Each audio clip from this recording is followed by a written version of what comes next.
Frozen Hell, the last stand at Stalingrad. The city of Stalingrad wasn't just fighting for survival. It was fighting against death itself. Bombs had long silenced the laughter of children. But amidst the ruins, hearts still burned, defying the enemy and the freezing winter that sought to claim them all.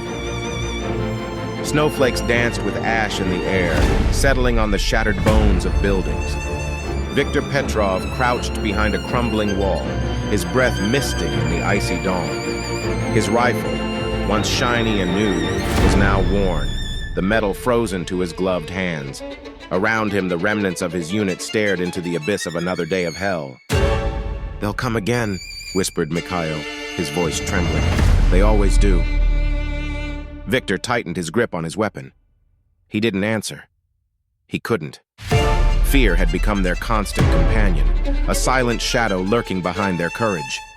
The ground began to tremble, faint at first, like distant thunder, then stronger, as if the earth itself recoiled from the violence to come.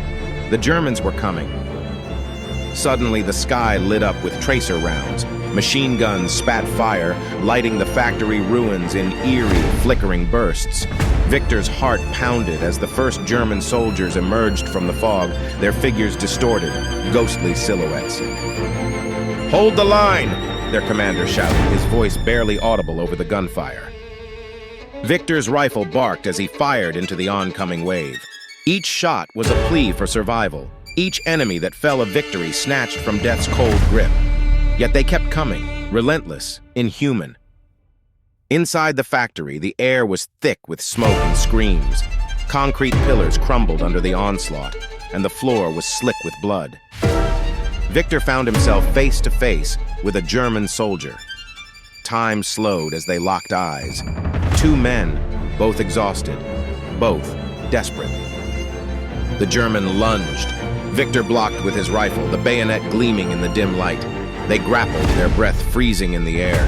Viktor's strength was fading, but something primal ignited within him. With a final surge, he plunged his bayonet deep into the enemy's chest. The soldier's eyes widened in shock before life slipped away. Panting, Viktor pulled the blade free, his hands shaking. Around him, his comrades were falling. This was no longer a battle, it was a massacre. Just when hope seemed lost, a deafening roar shook the factory walls. Viktor turned to see a T-34 tank crashing through the rubble, its turret swiveling with mechanical precision. The cannon fired, sending a shockwave through the air as German soldiers scattered in terror. "Reinforcements!" "Push forward!" Viktor screamed, his voice raw. He leaped over fallen comrades, adrenaline numbing his pain. The Soviets surged, their cries echoing through the broken factory, overpowering the enemy's retreating footsteps. By nightfall, the Germans were gone. Silence fell over the factory, broken only by the ragged breathing of the survivors. Viktor stood amidst the ruins, his uniform tattered, his soul scarred. He looked down at his trembling hands coated in blood, his own and others. He reached into his pocket, pulling out a small, frost-bitten photograph of his family. Tears welled in his eyes, freezing on his cheeks. He was alive. Against all odds, he had survived. And yet he knew this was just one battle in a war that would never leave him. Years later, when asked how he endured Stalingrad, Viktor would pause, his eyes distant. "You don't endure Stalingrad," he'd say. "It endures in you." Remember to like and subscribe.